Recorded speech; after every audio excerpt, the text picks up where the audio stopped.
হিন্দু, মুসলমান, বৌদ্ধ, খ্রিস্টান আমরা সবাই বাংলাদেশের নাগরিক হিসেবে বাঁচতে চেয়েছি। পতিত স্বৈরাচার শেখ হাসিনা আর তার প্রতিপালক নরেন্দ্র মোদী সেটা চাননি। আমাদের দূতাবাসে যা হয়েছে সেটা যে কোনো আন্তর্জাতিক আইনে চরম লঙ্ঘন। বাংলাদেশ এই শক্তির চাপ আর মেনে নেবে না। সেখানে যদি বিভেদ ঘটাতে আসেন, বাংলাদেশের মানুষ এই ধরনের ধর্মীয় উস্কানিতে পা দেবে না। সবাইকে অনেক ধন্যবাদ আজকে এই প্রতিবাদ সমাবেশে আসবার জন্য।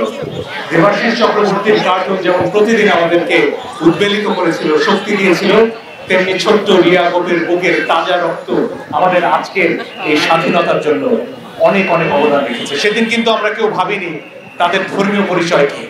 আমরা সবাই বাংলাদেশের নাগরিক হিসেবে লড়াই করেছি এবং লড়াই করে যাব। এই দেশে হিন্দু, মুসলমান, বৌদ্ধ, খ্রিস্টান আমরা সবাই বাংলাদেশের নাগরিক হিসেবে বাঁচতে চেয়েছি। পতিত স্বৈরাচার শেখ হাসিনা আর তার প্রতিপালক নরেন্দ্র মোদী সেটা চাননি। তার বিরুদ্ধে আমরা লড়াই করে আজকে মুক্ত হয়েছি এবং আমাদের এই স্বাধীনতা আমরা বজায় রাখবো। আন্তর্জাতিকভাবে ভিয়েনা কনভেনশন বলে একটা বিষয় আছে, দিল্লি যেন সেটা ভুলে না যায়। আমাদের দূতাবাসে যা হয়েছে সেটা যে কোনো আন্তর্জাতিক আইনে চরম লঙ্ঘন। এই ধরনের কোন ঘটনার পুনরাবৃত্তি বাংলাদেশের মানুষ মুখ বুজে সহ্য করবে না। আমরা ঐক্যবদ্ধ আছি। আমরা জানি প্রশ্নটা ধর্মের নয়, প্রশ্নটা এক সাম্রাজ্যবাদী শক্তির আরেকজনের উপর, আরেক দেশের সার্বভৌমত্বের উপর নিজেকে চাপিয়ে দেয়া। বাংলাদেশ এই শক্তির চাপ আর মেনে নেবে না। বাংলাদেশ বন্ধুত্বের হাত সারা পৃথিবীর দিকে বাড়িয়ে রেখেছি। সেই বন্ধুত্বের হাত গ্রহণ করুন।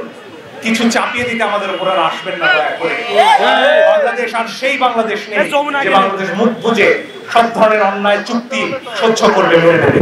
নতুন বাংলাদেশের সাথে সমানভাবে, সমান মর্যাদার ভিত্তিতে এগিয়ে আসুন।